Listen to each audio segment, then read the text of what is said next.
បាទបងប្អូននេះជារបៀបដិតមាន់បើសាមញ្ញតែរសជាតិមិនសាមញ្ញបាទខ្ញុំបានភ្លក់ហើយគឺឆ្ងាញ់បាទឈ្ងុយឆ្ងាញ់ផកគាត់មែនបាទហ្នឹងហើយដោយសារបត់សោតដិតមាន់ផកគាត់ហ្នឹងច្រើនដងហើយបាទគ្រប់ទំហំគ្រប់គីឡូហើយនេះគឺដិតម្ដង2បងប្អូនបាទមាន់2មាន់ស្រែរបស់យើងបាទមាន់ស្រែយើងចំផ្ទាល់ហ្មងមិនទិញពីផ្សារអីណាទេគឺយើងចំត្រង់ក្រោយផ្ទះបាទហើយដោយសារថាអញ្ចឹងហើយរសជាតិរបស់វាយើងពិសេសដែរបាទហើយមាន់នេះក៏គីឡូយ៉ាងធំដែរហើយជាមួយ2គីឡូហើយបាទហើយ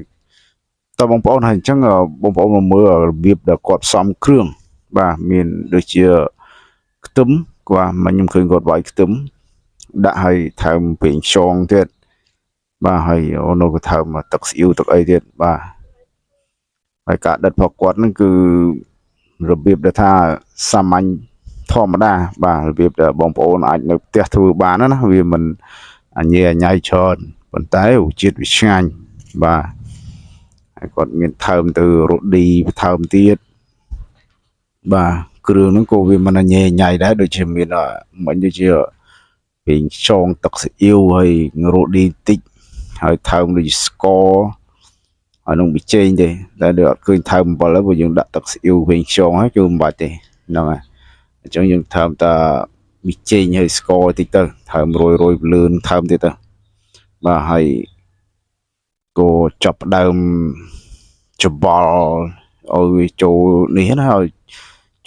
ចូលគ្រឿងណាបាទហ្នឹងហើយឲ្យគ្រឿងហើយគ្រឿងផ្សំរបស់យើងនេះវាចូលជាតិជាមួយនឹងសាច់មាន់បាទគាត់ធ្វើអញ្ចឹងហើយបាទឥឡូវគឺគាត់ច្បល់ហើយបាទហើយការច្បល់នេះច្បល់ឲ្យសព្វហើយក៏ទុកប្រហែលជា15ទៅ20នាទីទៀតនោះបាទខ្ញុំសួរគាត់ហើយគាត់ថាទុកវាសិនបាទដើម្បីធ្វើឲ្យសាច់គ្រឿងហ្នឹងវាចូលជាតិជាមួយសាច់មាន់ណាបាទគ្រឿងដែលគាត់ផ្សំណាបាទហើយទុកទៅប្រអាប់ទុកបានតិចទៅបានគាត់យកទៅដុតបាទដុតគឺគាត់មានទ្របជាមួយនឹងគ្រឿងបន្ថែមទៀតបាទមានដូចជាគល់តក្កៃស្លឹកក្រូចបាទអីគេមកដេងហើយនឹងស្អីគេមួយទៀតខ្ញុំមិនសូវស្គាល់គ្រឿងអស់ដែរបាទព្រោះមិនមែនជាអ្នកជំនាញដិតដូចគាត់បងប្អូនអាចមើលផ្ទាល់ខ្លួនឯងបានហ្នឹងហើយបាទគាត់ទ្របគ្រឿងក្រមហើយគឺធ្វើការចាប់ដើមដុតតែម្ដងបាទហើយការដុតនឹងយូរដែរ